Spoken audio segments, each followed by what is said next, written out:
things that used to be like instant foods. Got to be really careful about that, because if you take a look at the packaging, and I'm telling you, there's one thing your viewers can get from me about things to watch this whole thing. So Okay. I'm a medical doctor. I'm trained as an internal medicine doc. And that means that I take care of men and women, young and old, healthy and sick. And one of the things that I uh, trained myself more or less to do is a little bit different than how most medical doctors think, which is, we're trained to diagnose disease, chase it with drugs, and keep chasing it with drugs, right? Mm-hmm. Mm-hmm. So my view has always been we start healthy. Every now and then we get sick. But the real question is, how can we actually get back to health, and how do we prevent getting sick in the first place? So a little bit of a different orientation. And my goal has always been to keep health, protect health, or to get you back to health. So here's a little bit of the kind of the under the skirt truth about this. Um, Medical schools teach medical students that usually get less than 1 month worth of nutrition education in their entire 4 years. And then it never gets revisited throughout your entire career. And in fact, nutrition, when I went to medical school, was kind of dismissed as something that dietitians actually did. And when I trained in the hospital, now I trained at Massachusetts General Hospital. It's one of the Harvard teaching hospitals. What I realized after many years of taking care of patients is that when my patients would ask me, "Hey, doc, what should I do for myself?" I realized I was never taught that answer. So I thought that was wrong. Now, my background as a researcher actually comes into play in terms of how I got into this whole field, because um, I'm what you call a vascular biologist. So that really means that I study the science of blood vessels. Okay. And blood vessels are important because we've got 60,000 miles worth of blood vessels packed inside our body. So you can imagine how important this network actually is. It delivers every bit of oxygen we breathe and all the nutrition we eat that goes through the bloodstream. You need the circulation to bring it to every cell and every organ.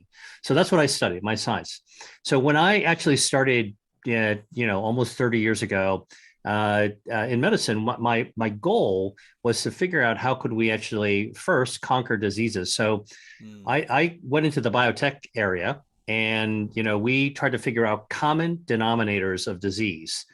And it comes back to food, because food is one of those common solutions. But common denominators of disease actually means when you take a look at how we do research on Alzheimer's and diabetes and obesity and aging and heart disease and cancer, these are vertical silos. They're about an inch wide and a mile deep. And you get specialists that actually come in and they're really knowledgeable about what makes one disease different from another. Okay. And I thought, look, we should actually look at what makes diseases the same. So if you drain the Pacific, you get to figure out how the islands are connected, right? And so that's what I was interested in, because I figured if you could figure out the common denominators of a disease, then you had a shot at pulling the bow back and sending a single arrow through multiple diseases. Some of the foods that can actually help our angiogenesis system be just right. Turns out that green tea, which is almost universally recognized as a healthy beverage, actually helps to mow that lawn, so that if cancers are trying to grow blood vessels to feed themselves, they can't, not as well. Which is why green tea has been shown in so many human studies to be associated with a lower risk of developing not just one cancer like breast cancer or colon cancer, but almost every cancer that's been studied so far. Really pragmatic. And it's, by the way, green tea is the second most consumed beverage in the world after drinking water. Another one, tomatoes. So forget about what you might have heard, the urban legend about lectins and tomatoes being part of the Solanaceae nightshade family. Like all those things I hear through the filter of a scientist. So yeah, the leaves of the tomato suggest it's part of Solanaceae, which nightshade also belongs to. But nightshade is not the mother organizational principle. It's just one of those many plants. And tomatoes do have lectins, and it is true that there are hundreds of lectins out there, and some lectins are actually poisonous. Unfortunately, the tomato lectins are not poisonous. Now, how do we know that that's true? It's because studies in humans and in the research lab, including in humans, more than 30,000 men have been studied, okay, as they age, longevity, And it's been found that men who eat 2 to 3 servings of cooked tomatoes a week, each serving be about a half cup. This is the dose of a food, half cup of 2 to 3 times of cooked tomatoes. So a half cup of tomato sauce on a whole wheat pasta is not very much sauce. Okay, so that's all you need.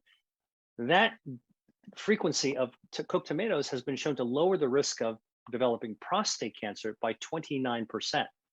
And in those men who did develop prostate cancer, those men who ate more cooked tomatoes had fewer blood vessels feeding their cancer, because tomato has lycopene that cuts off the blood supply, anti-angiogenic, mows the lawn so you don't have too many weeds growing up. And that when you looked inside the cancer, fewer blood vessels, less aggressive, better outcomes. Okay, and so so that's an example. And for women, soy, which also has this mythology, I call it the urban legend of soy being harmful for women. So if they want to avoid breast cancer, because some human forms of breast cancer are estrogen dependent, turns out if you're a chemist, if you know chemistry, and you look at human estrogen, that's dangerous for some forms of breast cancer, and plant estrogens. If I showed you, if I held up 2 cards, okay, and I said, are these the same?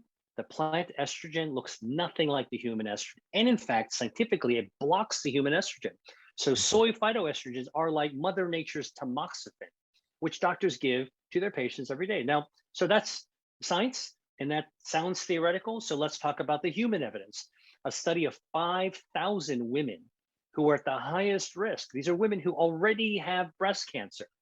Okay, they were studied to look at their soy consumption and their risk, right? So this is the highest risk people. And that what the study found, it's called the Shanghai Women's Breast Cancer Study, those women who ate more soy, had lower mortality, not higher.